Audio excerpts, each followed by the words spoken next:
A British soldier who volunteered to fight for Ukraine was killed in battle last week, becoming the 10th Brit to die fighting in the war against Russia. Friends and family of Samuel Newey have said he had a kind and giving heart and always wanted to help people. Samuel was just 22 and was studying psychology at university. His mother said he didn't even think twice when making the decision to fly to the war-torn country to support the Ukrainian forces. And I'm joined now by Samuel's mother, Vikki Downes, and his brother, Daniel Newey, who's also been fighting with the Ukrainian forces. Thank you both for coming all the way in today. You're welcome. My deepest condolences to you as his mum, to you as his brother. Thank you. My brother was a serving officer in various wars. We know as a family, we know what you've been through to a degree, but we never had to go through what you both go through now. Let me first of all ask you, how are you doing? How would any mother do? I am broken, but immensely, immensely proud of the man he grew into, the sacrifice that he made. As a mum, would I change it? Absolutely, in a heartbeat. Right. How do you feel about it? You've been out in Ukraine fighting as well. You were actually his commander for a few months. Yep. With the Ukrainian forces. How are you feeling right now? From a human perspective, obviously it's not a good thing to lose your brother, so that's something that's going to be with me for the rest of my life. But on the other hand, the progress that he made during his time in Ukraine, it was absolutely crazy to see him change from a boy into a man. So from like a soldier perspective, I'm so proud of him. What compelled you both to want to be there? I think it's more of a question of morality. So the way that we were always brought up is if you see something wrong, speak out against it, act out against it. So I think it's just part of our nature to just help wherever people need help. Do you know what happened to Sam? I do. I do know what happened. Would it be all right not to go into details, but what I do know is that Sam was first in and he was last out, and he would not leave his position until all of his unit were out. And pretty much that's all I know, really. Just. What do you feel about the cause that he was fighting for? What do I feel about the cause? It's from a humanitarian point of view, I agree. I agree with the cause. I think that it is important as human beings to challenge wrongdoing where we can. You know, we're lucky in this country that we have a voice. We are allowed to speak out. We are not oppressed to a certain degree.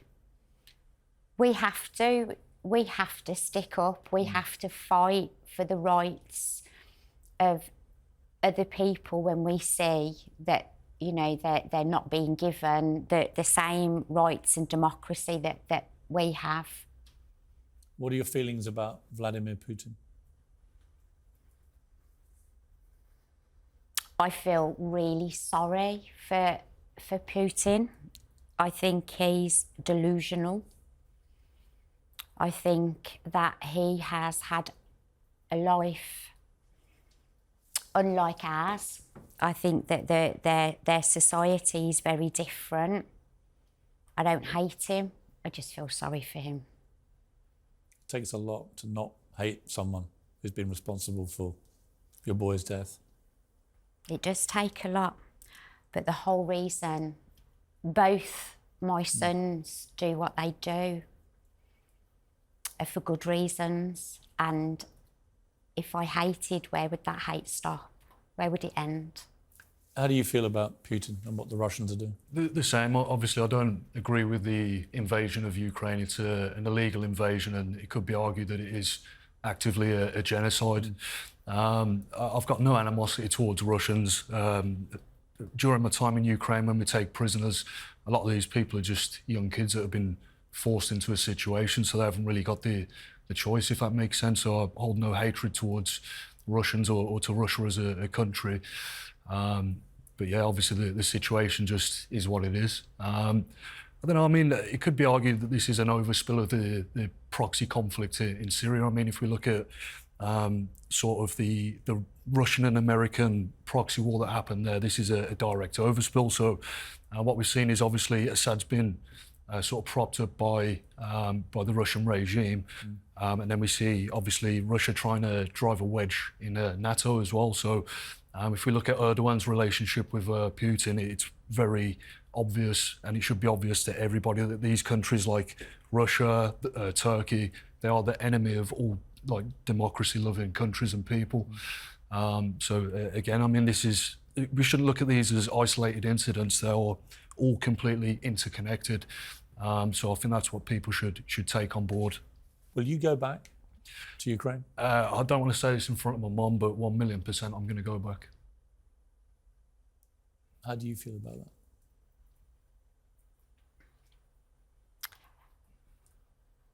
I have to support my child in whatever decision he makes. What I feel about it as a mother, I don't think any words can describe. How much I would want to say, don't go, but I don't think I'd be able to stop him even if I wanted to. So he will go with love and support. Has Sam been brought home yet? Not yet. We're trying to get him home, and we will get him home. It's a really strange conversation that two brothers have had, I suppose. But Sam wanted to be buried. That's a huge cost. Didn't want to be cremated. So we are currently raising money to get him home and to give him a funeral. We would like military honours, but we're struggling to, organise everything. But we'll do what we can. Whatever's left, we intend, there are 9 other families in this country who are going through what we're going through. But there are also families from other conflicts whose children have volunteered to go out there and fight. We need to support. What is the legality of what you guys have been doing? It's quite a grey area. So with Ukraine at the moment, because obviously there's quite a lot of support from Western countries, it's not a problem. So when you make the decision to travel out, the police stop you. They give you a little letter that says, look, you're probably going to get hurt. We've told you not to go, don't go. It's up to you, kind of. It's like a disclaimer. Yeah, for sure. It just covers their backside. And but if we look at, say, like Syria, when volunteers initially started going to Syria, a lot of people were being arrested for terrorism offences and stuff. So I think it just depends on like the political situation and depending on who it is that you're actually fighting against. So obviously Turkey being a NATO country, for me that was a big problem when I decided to participate in the conflict against Turkey. But Russia being the enemy of the West, it's not a problem at all.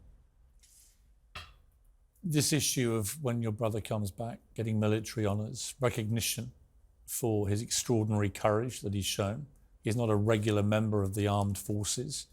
Presumably there'll be a process, I guess, which says, well, it doesn't count. But obviously it should count. Is that how you feel? Yeah, definitely. At the end of the day, my brother's put his life on the line and travelled to another country to help people that need him.